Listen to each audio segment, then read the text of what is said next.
So if they can read all the words, but they can't understand it, then the book is too hard. So then you're going to want to read it to them, or you're going to want to pick like an easier book for like that reading block. So when it comes to Form 1, if you're looking at like your schedule, the only books that you really want them to be reading on their own at this age are the literature books. I mean, that's why I give you a lot of options, right? You could be doing like phonics during that time, if that's where they're at. You could be doing the little easy history readers, if that's where they're at. You could be doing the 3rd grade literature books, if that's where they're at.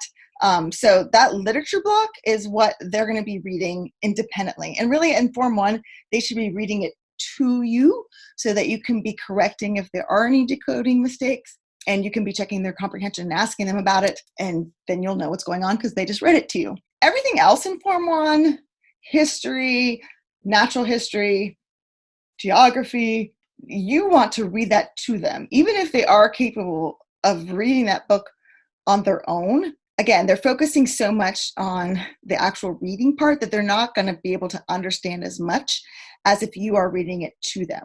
You know, now Charlotte Mason said when they are able, they should be reading their lesson books on their own. And that's something that's going to happen for sure, definitely in Form 2. But in Form 1, you know, other than literature, the reading, literature reading, I use those interchangeably on the schedule, but during that reading block, they should be reading. But then the other subject books, you want to be reading to them. Now, there might be a book that's easy. I'm trying to think. There's like in Cycle 1, there's Meet the North American Indians, one of the step-up books. And that is pretty easy. If you have like a 3rd grader who can read that, that's fine, you know. But the majority of the natural history books and the read alouds and the history, those are things you're going to want to read to them. And so if you have more than one kid, you know, you're going to want to try to combine or those kind of things to make it make sense for you.